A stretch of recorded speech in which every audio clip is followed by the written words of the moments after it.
Hi, and thanks so much for joining me. Today we are talking about a product that I picked up from Chanel and I thought I would just try it out with you. It is the Blush Harmony Coco Code.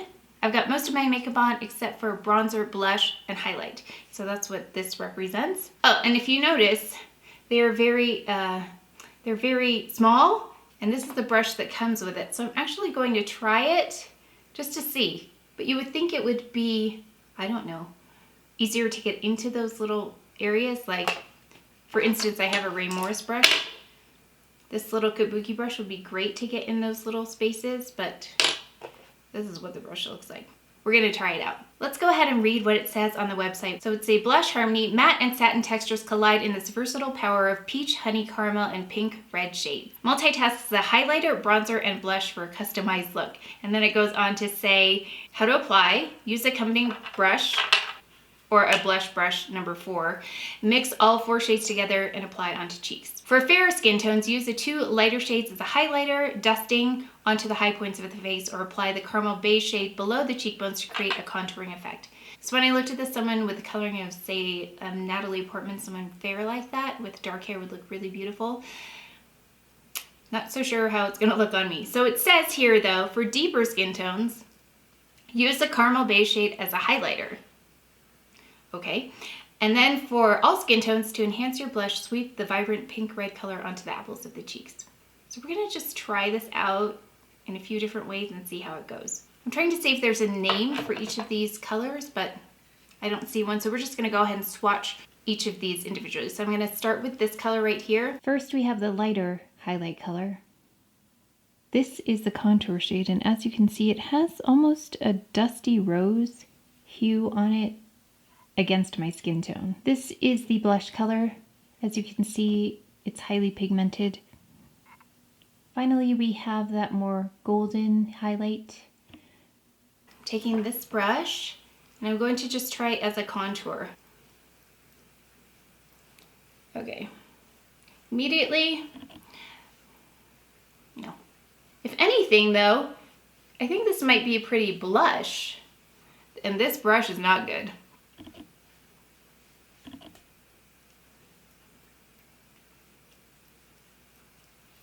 I didn't think this would work.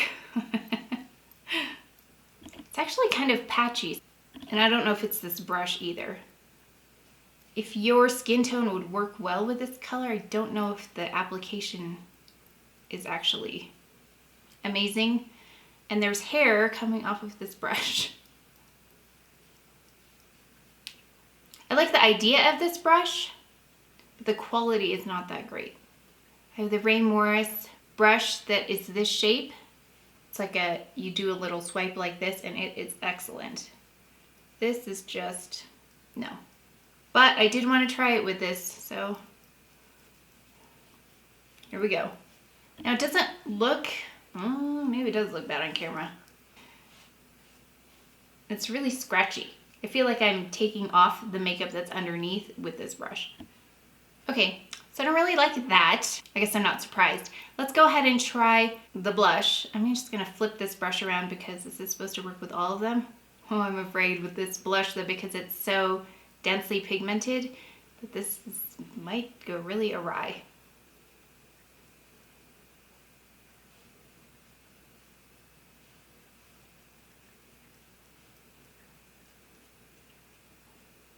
So the sound of this brush reminds me of a funny thing in my childhood when I would visit my grandmother in the Philippines, and the maids had these coconut shells that they stood on, and they had mahogany floors, and they would polish them back and forth with the coconut shells on the wood. This is what this brush sounds like on my skin. This color is beautiful though, I must say.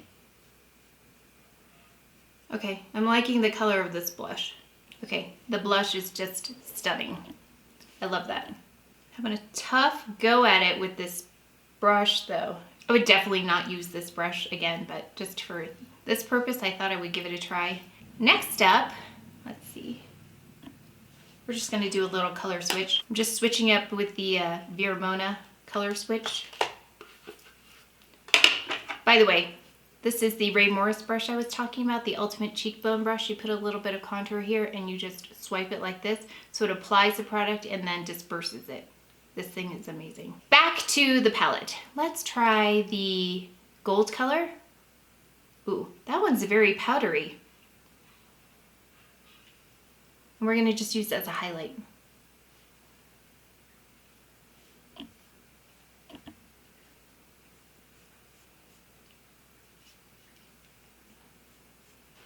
Okay, that is also gorgeous.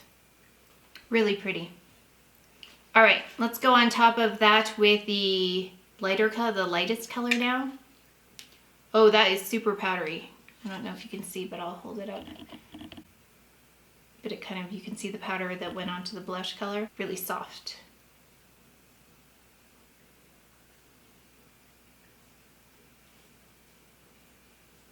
That actually isn't as bad as I thought it would be because I don't really like cool highlights. There it is right there.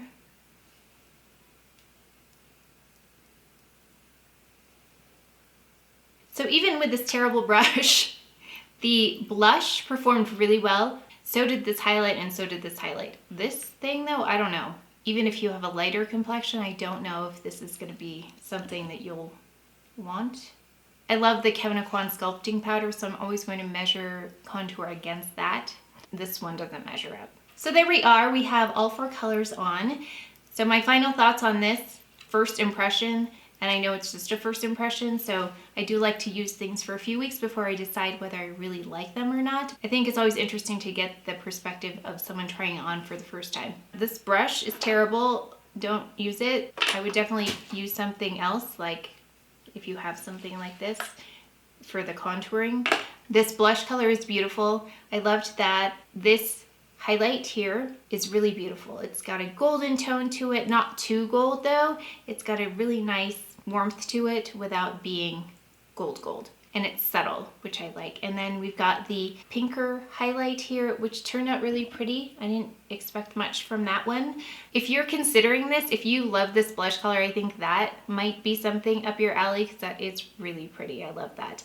And so is this right here. So these two are worth it if you are a Chanel lover. So I hope I was able to at least give you some information about this product to help you consider either purchasing or not purchasing it. I think it's always great to be able to go into a store if you have one near you to swatch them, to look at the product yourself. But it's also a good idea if you don't have access to that to look at lots of different reviews by different people, different skin tones, different skin types, different tastes to really find out if that's what you want to invest in. So consider this just another data point out there.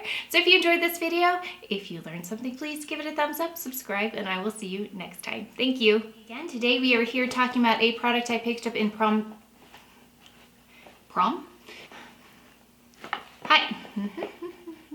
Today we are talking